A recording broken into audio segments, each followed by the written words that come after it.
want to talk about the skating trail. Everyone's been kind of hurting for outdoor recreation. They want to be outside. They want to do something. The Laurentian Valley Skating Trail has made a name for itself in the last couple of years. With COVID coming out and kind of changing the landscape of how you do things, leading into this winter, what was the role of the skating trail? What were the thoughts of its operation and whether or not you were going to bring it back? So when we started getting into the summer and leading into fall, that's when we really start to focus on getting the trail and getting some maintenance and things done to be able to open. Uh, we were a little bit nervous that we may not be able to open just because the provincial restrictions that were, at that time almost changing daily. Our volunteers do communicate, and we did have the conversation that we did want to, if we could open, that we would do that. We started some consultations with the Renfrew County Health Unit in the fall just to get their input on what we were allowed to do and not to do. We did have a little bit of a plan in place and an approach, knowing that we could open. Unfortunately, as we got closer into December and into the winter, the province changed things a little bit and they put some more restrictions in place. So that started to, again, change on what our plan was, but we were able to adhere to it and put our safety plan in place, and it was approved by the health unit, and we were allowed to open on last Sunday. So I guess for preparation, I mean, I don't know where this winter stands up to, milder conditions, but what's the typical opening time? Because I know it was a little milder in December. It was a little harder to maybe form ice and keep that, keep it sustained. When does the trail typically open? And now seeing that it's mid-January, how many weeks did we kind of miss out on?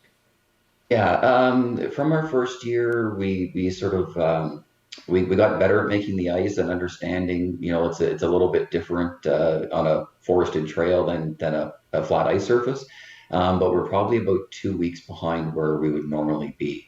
The milder temperatures and lack of snow were a big challenge for us. We do need some snow that we pack for the base, and then we also rely on a bit of a snowbank or a lip on the edge to help contain the water. So until we got that snow in early January, we were putting small amounts on, but we weren't able to do a whole lot of trail work or improvements. And so our group of volunteers is over the last 2.5 weeks is really focused on trying to get it there and get the trail open for everyone.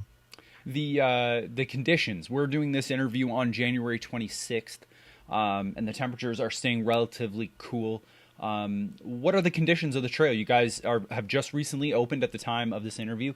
What were the conditions on opening weekend? So opening weekend, I'll say we're fair to good. All of our flat areas, the ice is in quite excellent shape. Our slopes take a little bit longer to get the ice, so there was a few rough spots here and there, but for the most part, 80% was, I'll say, very flat, very true, and in good shape. The now for the COVID and for the public wanting to come and use the trail, are there any key things that they need to know before heading out to the trail? Yes, so things when visitors get to the trail, they'll notice that things are a lot different. We also have restrictions on our numbers of skaters as well. So during the week, people have to pre-register, and that's for the skating trail and our snowshoe trail. We're allowed to have 25 people per hour, and that's based on the fact that we're not supervised during the week. So that's the number that we're allowed to have. So the township, through Eventbrite, has created a page that you can go to book your time slot, and then you get a 1 hour time slot that we're asking people to pre-book, and they can register. So it's I know we've been tracking a little bit. I know yesterday afternoon, for example, we were out of the 25 spots for skaters. We only had, I think, 4 or 5 left. So there is some people who are pre-booking for that time slot. On the weekends, we are allowed to have 100 skaters and 100 snowshoers because our volunteers are supervising. Gotcha. And when there's supervision, that changes what we're allowed to do. We've also changed the skating trail a little bit where there's actually an outbound lane where you go into the wooded area, and there's a parallel trail that you come back on when you're finished skating. You have to take your belongings with you this year. So it's bring a backpack or something, a bag that you can carry your shoes or boots with you because you're not returning to the same point where you started. And that just allows us with some to help with our physical distancing. So that's probably the key point to get out there now is that it's different where you can't leave any items at the start area. You have to take everything with you.